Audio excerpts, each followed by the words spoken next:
Okay, I figured out my key to success, now I'm locked in. I learned how to open doors like a locksmith. I'm uptown, I'm the one they wanna shop with. Run off with the bag, even though we don't shoplift. All that gun talk y'all want, I'm not with. It's not cool, everybody got them long clips. You gon' mess around and get one of your dogs hit. And when you do, I hope you know you're not John Wick. Welcome back. Appreciate you locking in with us. Been a minute. It's been like 3 weeks. You know, some shit just shit happened in life, and here we are. DK couldn't be in today, so filling in for him. Had him on the podcast before. Black belt now, was a brown belt then in jiu-jitsu. One of the coaches here at the Next Element Academy, Mr. Ethan Daly. Glad to be back. Yeah, everybody just we'll cue in the applause there. So you had an interesting weekend. We don't know when this pod is going to drop, so we're just going to kind of keep it broad spectrum of subjects today. But this past weekend, interesting weekend for you. You went to NFC. Austin was fighting in Atlanta, and everybody was kind of scattered everywhere because we had the BKFC event here in Myrtle Beach, and we had guys fighting at Austin was fighting in Atlanta. We had some jiu-jitsu guys in Charleston. Right. So, I mean, it was just a very busy weekend for the team. And a very successful weekend for the team as well.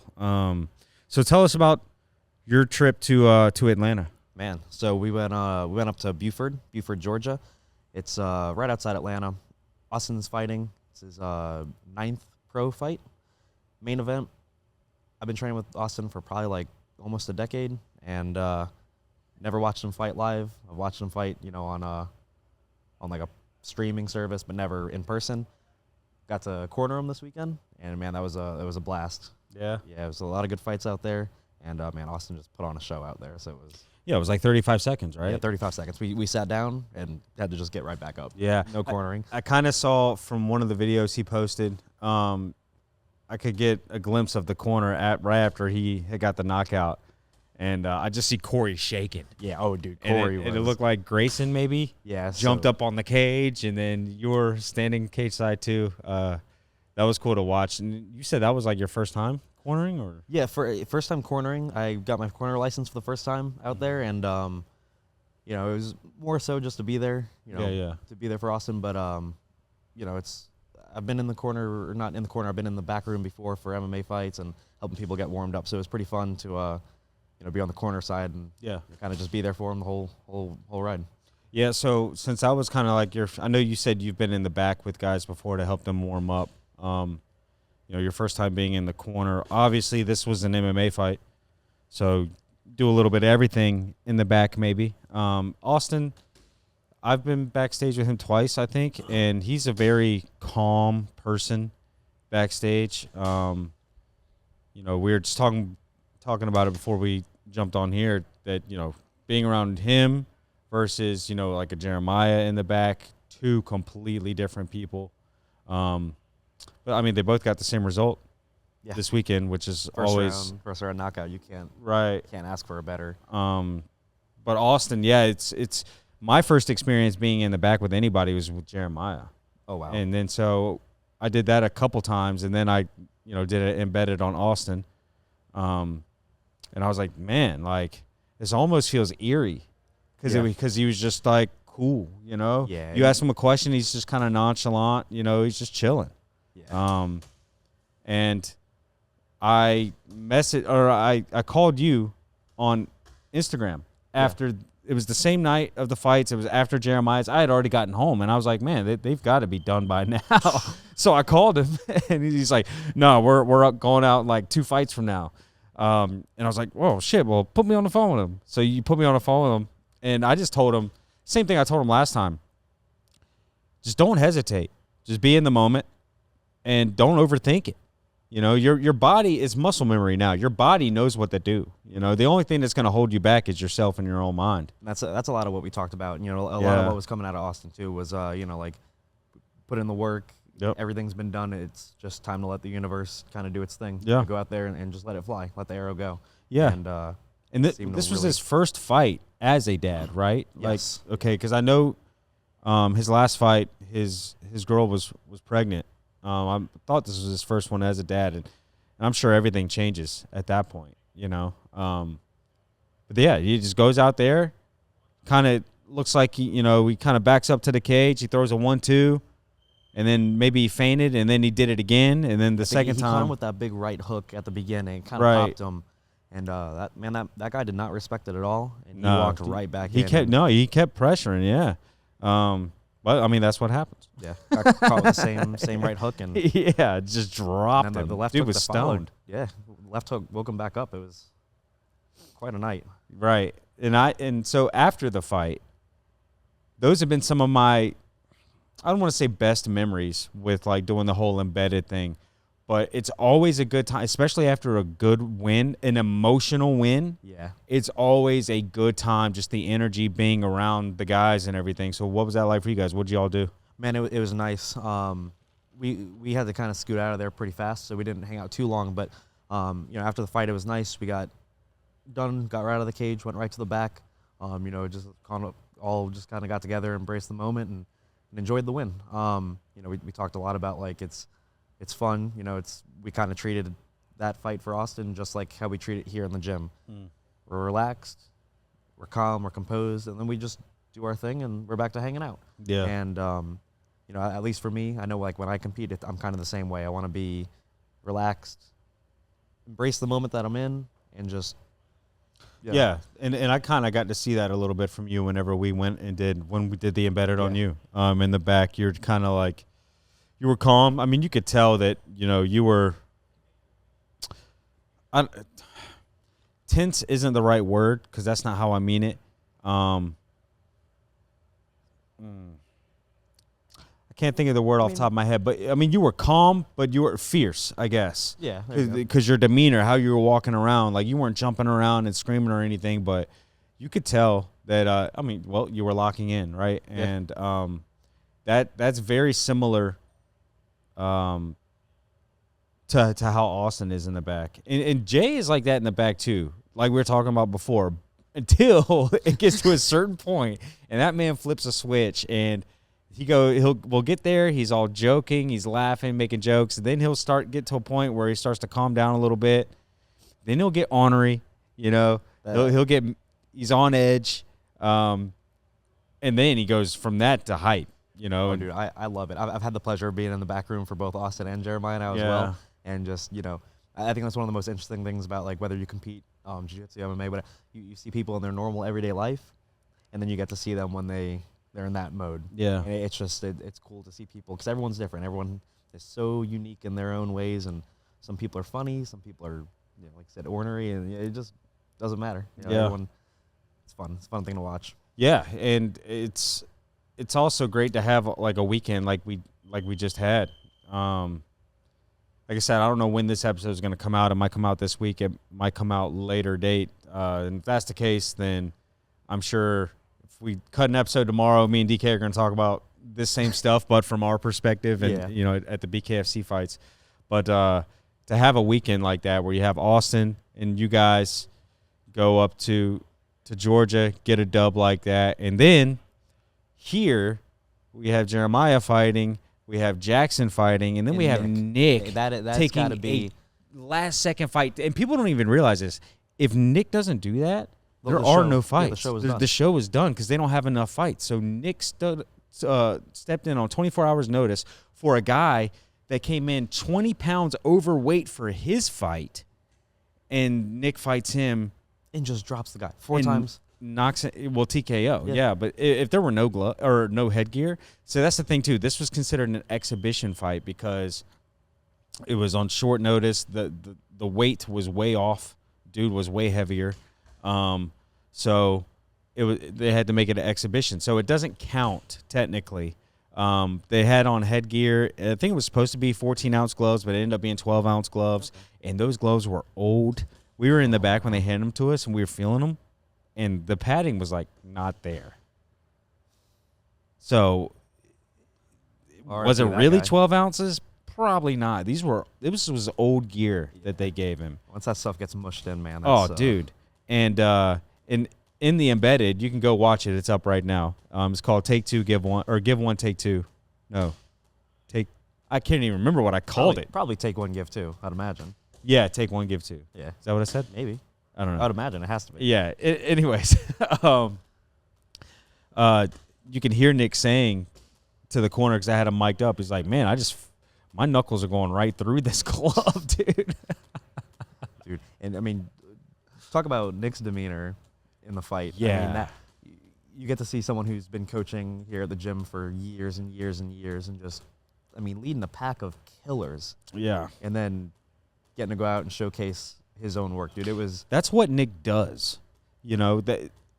Granted, it's been a long time since he's competed, and I know that he's had to have thought at some point, especially being in the corner of all these fights. Man, I have an itch that needs to be scratched. When's my, not And when's he my got the time, scratch. but yeah. Yeah. And I'm willing to bet. Mark my words now. Nick is in the back now. He can't hear me.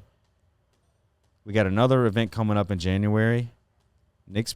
I'm calling it now. I think Nick will be on it. I'd put my money on it. And they were impressed, even though they had on headgear and stuff. You just saw like Nick.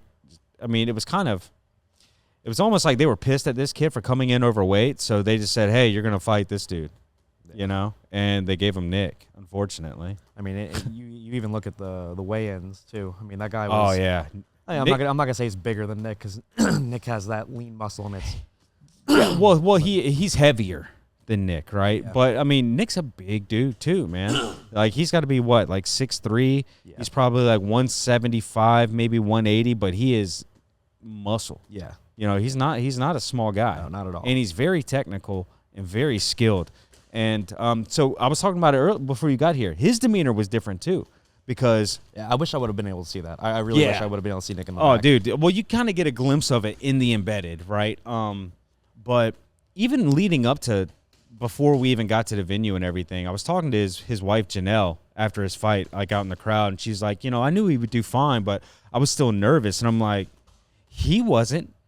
Nick was not. Nick knew. He knew the entire time what was going to happen, and he was not nervous at all. At all. Like, and you'll see that with fighters too, but especially before you walk out, you'll see their nerves will start to get to them, and they may not question themselves, but they're like, Well, some people channel shit. it different. Some people kind of let it consume them. Some people put it into other, other motions. But yeah, it's. but not Nick, dude. Nick was ready, and I'm calling it now. I do think that Nick will do another. Will do another one, and I would be interested to see him not do an exhibition on short notice, obviously, but see him do one of the AMI fights and put on the 7-ounce gloves. I think that's what would happen. I've had a couple chats with him since the fight, and I was just chatting with him this morning, and I think the headgear was really his main. yeah, I think he would really like to. yeah. So that was really cool to see as well, man. And the embedded. Things can always be better. I did the best what I feel like with what I had. Going into the whole thing, I knew that I was told that BKFC wasn't going to. I wasn't told that. I knew it wasn't going to be like a televised event. So I think we were assuming there were going to be no camera crews, and we talked to Andy, the guy who set it all up, and he said I could film and everything. So I was like, oh, cool. So this is going to be a great episode. I'm going to get great footage. And then we get there, and I always like to check my boxes. Jeremiah doesn't like it when I do this, but I don't care. I want to put out the best video I can. Of course. So I went and I talked to Andy. I said, hey, man, I'm going to be filming. Jeremiah said, you said it was cool. And he's like, yeah. And I was like, all right, cool. Is there anywhere I can't go? Probably shouldn't have asked that question. He's like, yeah. And we were standing ringside when I asked this. He's like, all this right here, you can't come in here. And I was like, fuck, dude. Yeah, it's one of those things you just gotta.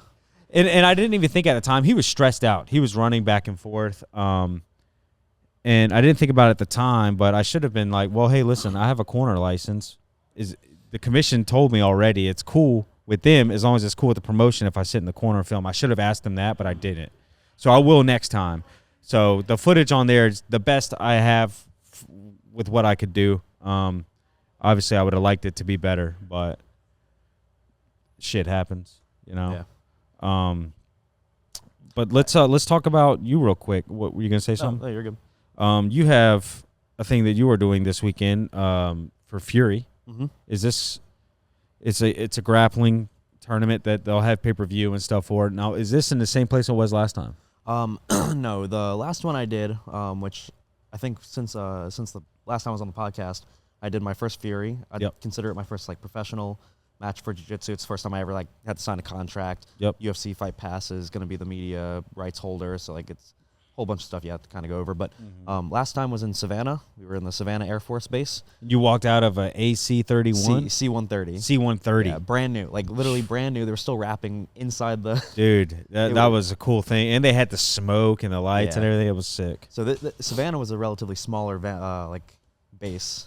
This time we're going to be at Langley Air Force Base in Virginia.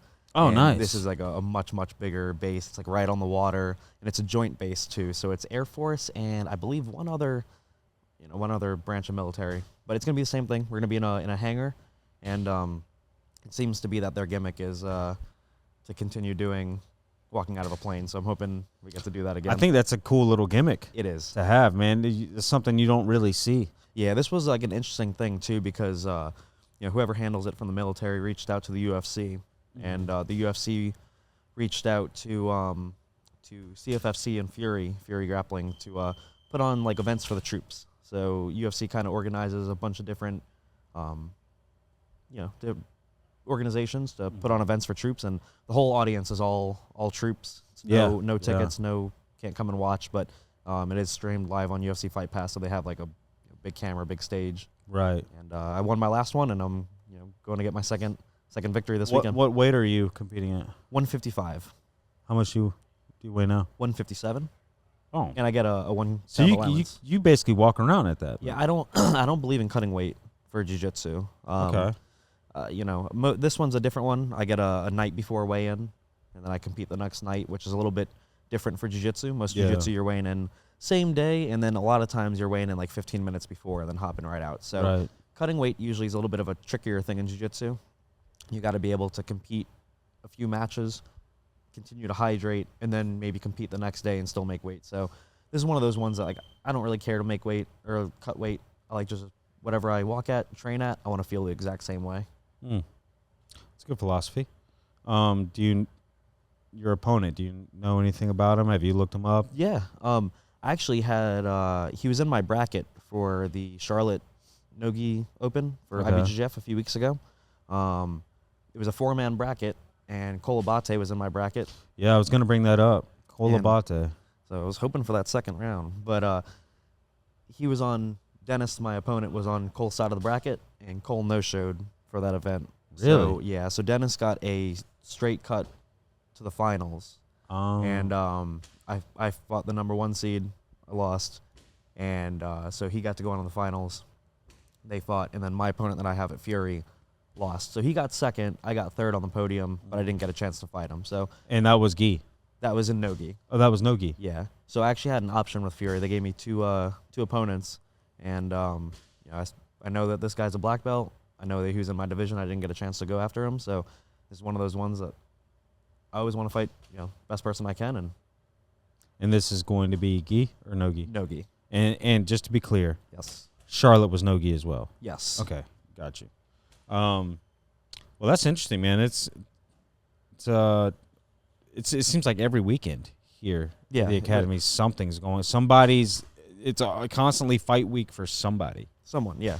You know? And I really think that's kind of like how our gym kind of goes, is we have a really good, like, our class structures, our schedule. It works really well for people to be able to, like, train year round. Yeah. And then a lot of our guys, not really MMA, but like our jiu-jitsu guys, they can just take a match whenever because they're always ready. They're always kind of staying ready. We're never doing things where we're like doing a camp and we ramp it up. It's just we kind of keep it there all the time. And Yeah. And for the crew that went to Charleston this past weekend. man, wrecking crew. Yeah, they went to Charlotte not too Yes. long ago, and it was pretty much the same results. I mean, you got Rob, Joey, Ben, Ben, and Brent. Yeah. They all went, and they all looked like they all double medaled. Yeah, everyone double medaled. I think Brent got gold, silver. Rob got double gold with all submissions too, which is really nice for him because he's been working really hard, man, and it's starting to really come out in competition. It's cool to see. Yeah, yeah. And then Joey is just a savage, is always on the mat. Yep. I mean, that is one guy that, like, I'm glad he's not in my division. I don't have to fight him. And then Ben too, man. Ben is an absolute animal on the mat. I mean, you talk that about guy's, man, all gas, no brakes, dude. and it's so good though. I mean, his passing, it just is. His pressure's relentless. He's got such a unique game. It's very fun to roll with him. I rolled with him when he first started training here because he came from Jiao Miao school, right? Mm-hmm. Is that in New Jersey? Yeah, they're in Jersey. I rolled with him his first or second day, and it was one of those. Is like, all right, I'm gonna wait before I roll with him. I'm gonna wait a while because that'll be a really good test for me to see how much I progress because he smashed me. So next time I roll with him, I want to be able to survive, right? And that's gonna be, to me, I guess grading my progress. That's how I grade my progress in jiu-jitsu, dude. I just see how long I can survive the next time I roll with that That's same how person. it is at the beginning. Yeah. So it was cool to see that, and then I saw Rob and Brent at the fights Saturday night. That's awesome. So I guess they left and came straight back to support everybody fighting at BKFC. And Jackson had a I saw had a portions of that scrap, fight. dude. Had a scrap. Dude, his I'm not a striker, so I don't really know too much what I'm talking about. But man, when it comes to Jackson, watching him, it just seemed his natural instincts, his ability to weave, his ability to his timing. He's just got very, very good natural, not just natural timing. I mean, the kid works like an absolute madman in the gym. Yeah. So I'm not going to discredit that at all. But his natural abilities are very, very. He gets into brawls too, man. Yes. Jackson gets into brawls. It was funny watching the embedded back, and all you hear DK say is uppercut, uppercut, uppercut. He must, dude. If we had, I think somebody had said if we had to drink for every single time DK said uppercut in that fight alone, we'd all be wasted. There were some times he was saying it so much he wouldn't even finish saying it before he would say it again. Oh, dude, that's awesome. Yeah, and so afterwards I was just like, Jackson, man, I think you should have thrown more uppercuts. Just a few more. Yeah. And that was a good fight. I think they gave Jackson fight of the night. Did they? I think so. Oh, dude, that's awesome. And obviously, then Jay had a great performance. And that was his second fight since his dad passed away. But his first fight that he had after his dad passed away, he got robbed of a decision. It was just, it's hard, man. Yeah. When life already has you feeling that way, and then it just keeps hitting you, man. It's a rough. And of course, anybody was like, "Oh, that's your boy." Of course, you'd say he got robbed. But listen, I am unbiased when it comes to giving my opinion on stuff like that. And me and DK kind of did an episode about this, but I know the judges. They're all good people, and they're all good at what they do. They all saw it differently that night, and one person happened to see it for the other guy. And although I am certified to be a judge, I've never actually judged fights. I was just reffing them. So I saw it differently, but it is what it is. I still do think that he got robbed, and that's just the name of the game. That's what happens when you leave it up to the judges. But this fight was kind of a redemption for Jay in that regard, I think. Yeah. And so I think it was a great night. He looked so, just the Well, look he on his looked face. comfortable in there. He controlled the pace every bit of the fight. Even whenever he was on the back foot, man, he was clinching and throwing uppercuts. That dude was working every bit of that fight. Him and that dude, Dakota High Pine, I think he was 1-3 in BKFC, but he had fought some tough people. I think we saw a different Jeremiah out there. I think for sure, a much newer Jeremiah, because you even look at the weigh-ins. Yeah. The way he was interacting during the weigh-ins, they were trying to egg on some extra talk between the two of them. Yep. And usually Jeremiah, we all know Jeremiah. He goes. You don't have to egg him on usually, and really you didn't that night he too. Seemed very reserved. Yes. Very focused in what he was Exactly. saying. And that was a very. I think right from the weigh-ins, I was like, oh man, this guy is. Yeah. That dude's done. I mean. Yeah, Jay. It was the same Jay, but it was just a little different this fight camp. But I think it was great. The whole experience went perfect. He walked out basically unscathed. His knuckles were a little swollen and bruised. I mean, it's bare knuckle. That's normal, right? Yeah. But he had no cuts. He didn't really get hit.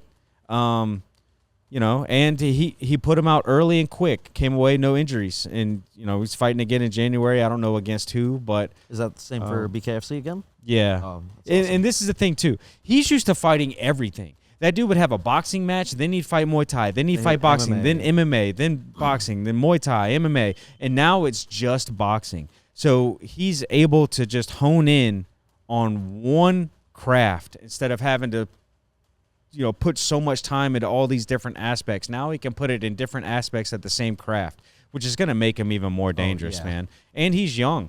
Yeah, I mean, he's 30. I think he's 31 now. He just turned 31, which, some people would say for a sport like this is getting a little old, but he's in his prime, dude. I was going to say, I think that's when you're if you entered the game late and you're around that age, it's a different thing. story. Me and Jeremiah yeah. have been training since we were like 14, 15 years old. It's We're going to be out y'all's way in just a minute.